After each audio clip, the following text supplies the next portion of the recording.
Hello students, optic की series में आज का जो हमारा टॉपिक रहेगा वो है थिन लेंसेज। देखिए, थिन लेंसेज किनको कहेंगे, क्या कंडीशन रहेगी। हमें पता है एक जो लेंस है वो दो स्फेरिकल रिफ्रैक्टिंग सरफेसेस से बाउंड होता है। तो आपके पास एक मीडियम जो बाउंडेड है टू स्फेरिकल रिफ्रैक्टिंग सरफेस से, उसको हम क्या नाम दे देते हैं, spherical lens. A medium bounded by two spherical refracting surfaces is referred to as a spherical lens. तो ये आपके पास एक आपका स्फेरिकल लेंस है। ये आपके दो रिफ्रैक्टिंग सरफेस है, लाइट आएगी तो आपकी दूसरे मीडियम में एंटर करेगी and the ray will pass out in the third medium with some bending in direction. तो this is your first surface, ये आपके पास फर्स्ट सरफेस है and this is your second surface and the object is lying here at the point O. Object के बीच का और पोल के बीच का जो डिस्टेंस है वो यू है, और आप जानते हैं आप इस डिस्टेंस को जब आप मेज़र करेंगे you will measure it from the pole. आप पोल से मेज़र करेंगे तो पोल से जब आप मेज़र करेंगे towards the left, that distance is negative, और जो इमेज बन रही है वो हमारी पॉइंट आई पे बन रही है and the I is lying in the right hand direction of P. So the direction from P to I is positive direction, तो इसलिए V जो है पॉजिटिव लिया जाएगा। जो थिकनेस है हमारे पास अपने लेंस की, उसको हमने कितना कंसिडर किया है, T किया है। तो ये सारी चीज़ें आपको समझ में आ गई होंगी। और जो पोल और ऑब्जेक्ट और इमेज, और ये भी कह सकते हैं जब हम इनका रेडियस ऑफ कर्वेचर निकालेंगे दोनों सरफेसेस का, ये सारे पॉइंट्स कहाँ पर लाई करेंगे, इस एक्सिस पर लाई करेंगे, स्ट्रेट लाइन पर लाई करेंगे, और इसको हम क्या नाम दे देते हैं, प्रिंसिपल एक्सिस कह देते हैं। तो ये जो आपका स्फेरिकल लेंस है, what will be the condition, इसको हम यहाँ पर कब कहेंगे कि ये थिन लेंस हो जाएगा हमारा। This is the condition when the thickness of the lens is less than the distance of pole and object and also the thickness of the lens is less than the distance between the image and the pole. तो अगर आपका P और O का distance U है, P और I का distance V है, तो जो T है, T should be smaller than U, T should be smaller than V। तो अगर T लेस देन U है, T लेस देन V है, then this given spherical lens is said to be thin lens. तो इसकी condition है कि आपके पास जो थिकनेस ऑफ द लेंस है that should be less than the distance of the object and less than the distance of the image from the pole। तो अब देखिए किस तरह से हमारा जो थिन लेंस है वो काम करेगा। हमारे पास ये हमारा रिफ्रैक्टिंग सरफेस है, this is our first refracting surface.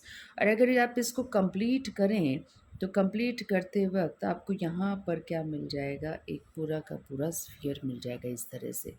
और ये जो स्फीयर है इसका सेंटर यहाँ है, this is centre of this sphere.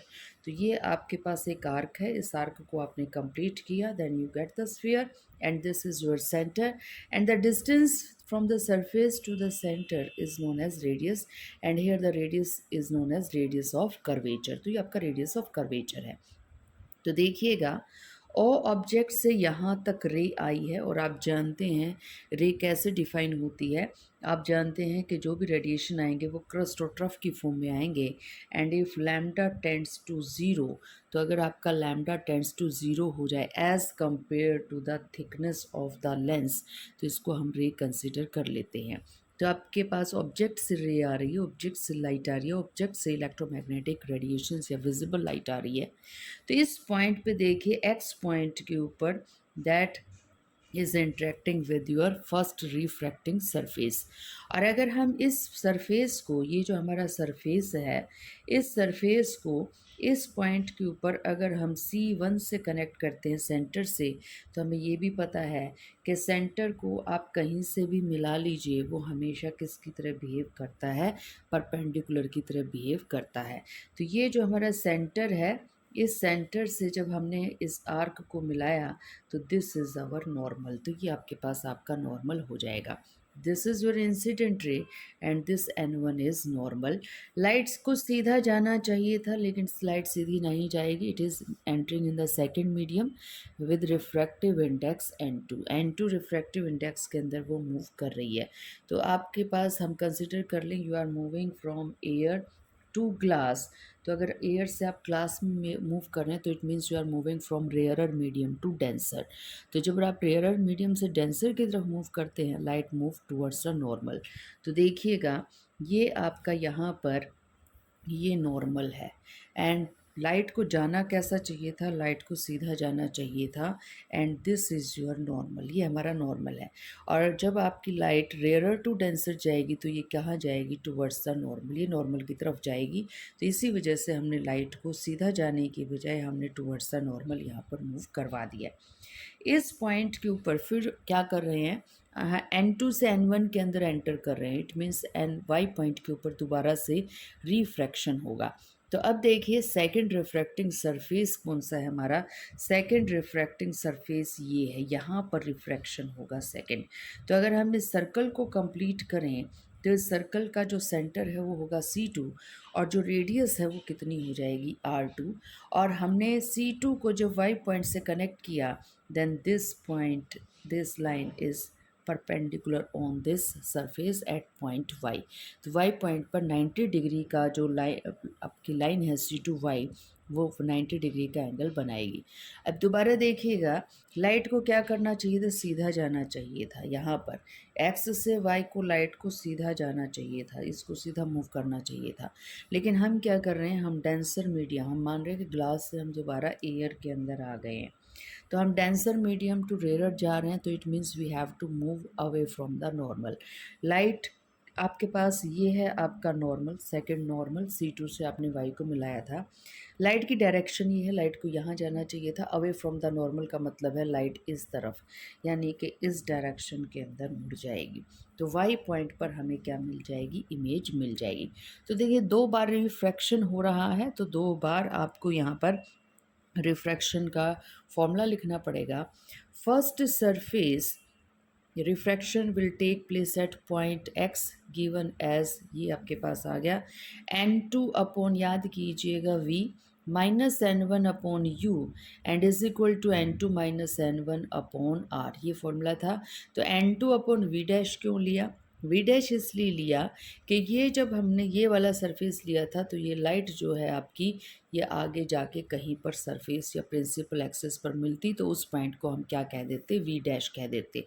तो ये जो हमारे पास है, ये हमारे फर्स्ट रिफ्रैक्टिव सरफेस के लिए फॉर्मूला, जिसके लिए इमेज बन रही है वी डैश पर, ऑब्जेक्ट है U और रिफ्रैक्टिव इंडेक्स फर्स्ट मीडियम का है N1 और सेकंड मीडियम का है N2, और रिफ्रैक्टिंग सरफेस का रेडियस ऑफ कर्वेचर कितना है, R1 है। सेकंड सरफेस पे Y पॉइंट पे दोबारा रिफ्रैक्शन हुआ है। सेकंड सरफेस के लिए जो फर्स्ट सरफेस की इमेज थी वो ऑब्जेक्ट का काम करेगी, तो ऑब्जेक्ट आपके पास हो जाएगा V डैश, क्योंकि देखिए याद कीजिएगा सेकंड सरफेस के लिए इमेज कौन है, V डैश। तो ये जो इमेज है यहाँ पर फर्स्ट सरफेस का, वो किसका ऑब्जेक्ट बन जाएगी, सेकंड सरफेस का ऑब्जेक्ट बन जाएगी। सेकंड सरफेस के लिए जो इमेज थी वो कहाँ बन रही थी, वो इमेज V डिस्टेंस पे बन रही थी। सेकंड सरफेस के लिए रेडियस ऑफ कर्वेचर कितना था, R2 था, तो हमने R2 लिख दिया। यहाँ पर देखिएगा, ध्यान दीजिएगा, N2 है, यहाँ पर N1 है, यहाँ पर हमने इंटरचेंज कर दिया N1 से N2। अब यहाँ पर आप एंटर कर गए थे N1 एयर से ग्लास के अंदर, यहाँ पर अपोजिट जा रहे हैं, ग्लास से एयर में आ रहे हैं, तो हमने यहाँ पर ये भी इंटरचेंज किए हैं, N2 को N1 और N1 को N2 यहाँ पर हमने कंसीडर या चेंजिंग कर दी है। ये जो हमारी 2 इक्वेशन आई हैं, इक्वेशन नंबर 1 और इक्वेशन नंबर 2, अगर हम इन दोनों इक्वेशंस को ऐड कर दें तो ये जो आपकी टर्म है यहाँ पर ये नेगेटिव है, और ये टर्म यहाँ पर कैसी है, positive, they will cancel out each other, तो ये कैंसिल आउट हमारी हो जाएंगी। Adding these 2 equations, what will you get, you will have 1/V minus 1/U is equal to N2 divided by N1, that is refractive index का ratio ले रहे हैं, तो रेशो ले रहे हैं, तो आपके पास हमने इसको रिलेटिव रिफ्रैक्टिव इंडेक्स N से इंडिकेट कर दिया, तो N2 minus N1 can be written as N। तो ये 1/R1, R1 इंडिकेट कर रहा है फर्स्ट सरफेस के रिफ्रैक्टिव इंडेक्स को, R2 के इंडिकेट कर रहा है सेकेंड सरफेस के रिफ्रैक्टिव इंडेक्स को। तो थोड़ा सा चेंज करते ही दैट इज़ आवर फॉर्मूला, ये हमारा फॉर्मूला है। अब देखिएगा फॉर्मूला तो हमारा लेंस का ये भी होता है 1/v minus 1/u is equal to 1/f। तो अगर हम इन दोनों फॉर्मूलेज को, इस फॉर्मूले को और इस फॉर्मूले को अगर थोड़ा सा कोरिलेट करें तो लेफ्ट साइड से तो लेफ्ट साइड मैच कर रही है, तो it means 1/f come out to be n-1 into 1/r1 minus 1/r2। तो दैट इज़ योर फॉर्मूला। ये हमारा फॉर्मूला आ गया है किस चीज़ के लिए, थिन लेंस के लिए आ गया फॉर्मूला। अब देखिएगा ये जो फॉर्मूला है that will give us whether this lens will B converging type और डाइवर्जिंग टाइप। अगर हमारी 1/f की यानी कि ये पूरी वैल्यू अगर पॉजिटिव आती है तो इट मीन्स आपका लेंस है कन्वर्जिंग, f पॉजिटिव आ जाएगा। और अगर हमारे पास ये पूरी वैल्यू इन दोनों ब्रैकेट्स का जो multiplication that come out to be negative, तो आपका फोकल लेंथ नेगेटिव आ जाएगा, it means the lens is diverging one. तो अब थोड़ी सी कंडीशन हम यहाँ पर देख लेते हैं कब कन्वर्जिंग है कब डाइवर्जिंग है। If n is greater than n-1 should be positive, ये पॉजिटिव हो जाएगा। And if 1/r1 minus 1/r2 is positive, तो ये हमारे पास, तो ये ब्रैकेट भी पॉजिटिव हो गई, ये ब्रैकेट भी पॉजिटिव हो गई। तो हमारे पास जो राइट हैंड साइड है that come out to be positive, it means 1/f is positive. और अगर 1/f पॉजिटिव है तो फोकल लेंथ पॉजिटिव, और फोकल लेंथ अगर पॉजिटिव है तो लेंस इज कन्वर्जिंग लेंस, ये कन्वर्जिंग लेंस हो जाएगा। सिमिलरली अदरवाइज आपका केस अगर ये हो जाए n-1 या 1/r1 माइनस 1/r2 की जो ब्रैकेट है इनमें से कोई भी एक अगर नेगेटिव आ गई, दूसरी को पॉजिटिव होना होगा, तो आपके पास फोकल लेंथ जो राइट हैंड साइड की जो आपका प्रोडक्ट है that comes out to be if negative, then focal length will be negative and the lens will be diverging lens. तो डाइवर्जिंग लेंस हमारा हो जाएगा। तो देखिए कब R1 पॉजिटिव होगा, कब R2 पॉजिटिव होगा, नेगेटिव होगा, यहाँ देखिएगा, यहाँ से कैसे हम पता लगाएंगे। ये आपका कन्वेक्स लेंस है, कन्वेक्सो कन्वेक्स भी कहा जा सकता है, दोनों ही सरफेस कन्वेक्स हैं। तो ये साइड भी बाहर की तरफ निकली हुई है, ये देखिए बाहर की तरफ निकली हुई है, यहाँ पर भी ये बाहर की तरफ निकली हुई है, तो दोनों ही कन्वेक्स है, तो इसको हम कन्वेक्स लेंस कह सकते हैं। तो इसको कन्वेक्सो कन्वेक्स भी कह सकते हैं। अब ये R1 हमने क्यों पॉजिटिव ले लिया और R2 क्यों नेगेटिव ले लिया, अब अपने साइन कन्वेंशंस पे जाइएगा। ये मैंने बनाया है फर्स्ट सरफेस का सर्कल, फर्स्ट सरफेस को मैंने अब पूरा का पूरा स्फेरिकल सरफेस इसका बना दिया। अगर मैं यहाँ पर इसका रेडियस देखूँ तो रेडियस देख रहे हैं आप, पोल से कहाँ आ रहा है, राइट की तरफ आ रहा है। और जब पोल से राइट की तरफ कोई भी डिस्टेंस आप मेज़र करते हैं तो वो डिस्टेंस आपका पॉजिटिव आता है। तो R से ये जो हमारा डिस्टेंस है C1 वो कैसा हो रहा है, पॉजिटिव, तो पॉजिटिव हो गया। अब ये देखिए ये दूसरा सरफेस है, इस दूसरे सरफेस का भी अगर आप सर्कल कंप्लीट करें then you will get the centre of curvature in the left side. P से जब डिस्टेंस मेज़र करेंगे C2 का तो वो नेगेटिव आएगा, तो इसी वजह से R1 तो हो गया radius of curvature first surface का तो हो गया पॉजिटिव, और सेकंड सरफेस का लेस देन 0 का मतलब क्या हो गया, नेगेटिव हो गया। सिमिलरली यहाँ देखिएगा दोनों सरफेस अंदर की तरफ आ रहे हैं, इनवर्ड्स आ रहे हैं, इट मीन्स ये कनकेव लेंस हो जाएगा आपका, या कनकेव वो कनकेव कह दीजिए। तो अगर इस सरफेस का अगर आप यहाँ बनाएं आपका पूरा का पूरा सर्कल, तो आप ये देखिए सेकंड सरफेस है ना हमारा, this is your second surface. तो इस सेकंड सरफेस का जब आप सेंटर ऑफ कर्वेचर, पोल से सेंटर ऑफ कर्वेचर तक का डिस्टेंस मेज़र करेंगे, राइट साइड का डिस्टेंस कैसा लिया जाता है, पॉजिटिव। तो इस वजह से R2 पॉजिटिव लिया है हमने, ये देखिए R2 इज़ ग्रेटर देन 0 में पॉजिटिव।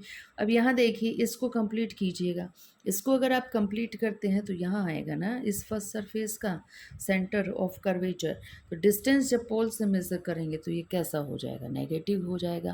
तो इस वजह से R1 को हमने लेस देन 0 दिखाया, नेगेटिव दिखाया। नेक्स्ट देखिएगा ये आपका कनकेव हो गया अंदर की तरफ, ये बाहर की तरफ निकला हुआ है सरफेस, तो आपका कनकेव कन्वेक्स हो जाएगा। फर्स्ट सरफेस कनकेव है, दूसरा सरफेस कन्वेक्स है। तो यहाँ पर हम कुछ इस तरह से इसको दिखा सकते हैं। ये दोनों यू बनेंगे आपके, और ये आपके पास पोल हो गया। तो अब ये देखिए, दोनों के दोनों जो सर्कल्स बने हैं, उन दोनों का जो आपका सेंटर है, अगर मैं ये कह दूँ यहीं पर लाई कर रहा है सी के ऊपर, तो पी से सी का डिस्टेंस, लेफ़्ट साइड देख रहे हैं आप डायरेक्शन, पी से सी लेफ़्ट जा रहे हैं आप, तो दोनों के दोनों कैसे हो गए, नेगेटिव हो गए। तो R1 भी नेगेटिव आ गया, R2 भी नेगेटिव आ गया, लेस देन 0 हो गए। सिमिलरली यहाँ पर देखिएगा, ये सरफेस हमारा बाहर की तरफ है और ये सरफेस हमारा किसकी तरफ है, अंदर की तरफ है। तो ये सरफेस तो हो गया हमारा कन्वेक्स, और ये सरफेस हमारा क्या हो गया, कनकेव। तो कन्वेक्सो कनकेव नाम दे दीजिए। तो यहाँ पर अगर आप इसको बनाएंगे तो कुछ इस तरह से नहीं बनेगा हमारे पास। तो आपके पास अगर कह दूँ मैं ये सेंटर है, तो क्या आपके दोनों सेंटर्स राइट साइड आएंगे इस दोनों सरफेसेस के? बिल्कुल आएंगे। इसी वजह से R1 और R2 कैसे हो गए हैं, पॉजिटिव हो गए हैं। तो बड़ी सिंपल सिंपल ईजी चीज़ें हैं। अगर आप सिंपल सिंपल देखिए, बड़े ईजी सी चीज़ें हैं। R1 और R2 की डायरेक्शन देख लीजिए। P से लेफ़्ट है तो आप क्या ले लेंगे, नेगेटिव। P से अगर आप राइट जा रहे हैं तो क्या हो जाएगा, पॉजिटिव हो जाएगा। तो बहुत ईजी चीज़ें हैं, ईजी चीज़ों से ही कॉम्प्लेक्स चीज़ें की तरफ जाइए।